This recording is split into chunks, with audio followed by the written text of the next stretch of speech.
এবং আমাদের অন্যান্য বিএনপি এবং অঙ্গ সংগঠন সহ সকল নেতৃবৃন্দকে এই দোয়ায় অংশগ্রহণ করার জন্য অশেষ ধন্যবাদ জানাচ্ছি।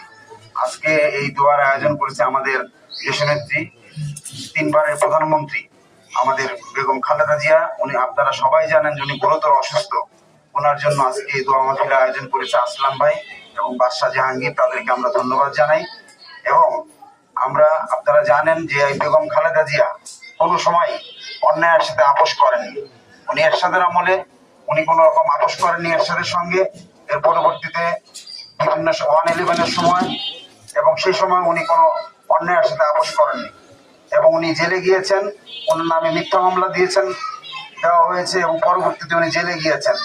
তার মধ্যে উনি ওনার ছোট ছেলেকে হারিয়েছেন, আরাফাত রহমান কোকো, এবং উনি এই দেশের গণতন্ত্র প্রতিষ্ঠার জন্য একটি অগ্রণী ভূমিকা পালন করেছেন এবং এখনো পালন করে যাচ্ছেন।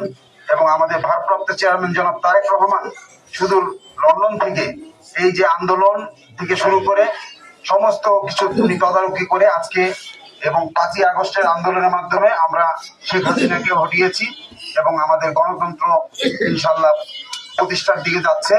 আপনারা সবাই জানেন যে এই দোয়ার আয়োজন হয়েছে বেগম খালেদা জিয়ার জন্য। আমরা সবাই ওনার জন্য দোয়া করি, আল্লাহ যেন ওনাকে সুস্থতা দান করেন এবং আল্লাহ যেন ওনাকে আবার সেই শক্তি দেন এবং সাহস দেন, যাতে করে এই নির্বাচনে উনি আবার আমাদের এই দেশ পরিচালনা করার সুযোগ আল্লাহ তাআলা যেন ওনাকে আবার দেন, সেই দোয়া আমরা সবাই কামনা করি। আমি আর বিশেষ কিছু বলবো না, সবাই আমরা বেগম খালেদা জিয়ার জন্য দোয়া করব এবং তারেক রহমান সহ আমাদের এই এলাকার প্রিয় নেতা ঢাকা 8 আসনের থেকে যে ইলেকশন করছে আপনারা সবাই জানেন জনাব মির্জা আব্বাস, এবং মির্জা আব্বাসও জানেন যে উনিও ওনার অনেক বয়স হয়েছে, উনিও সকাল থেকে রাত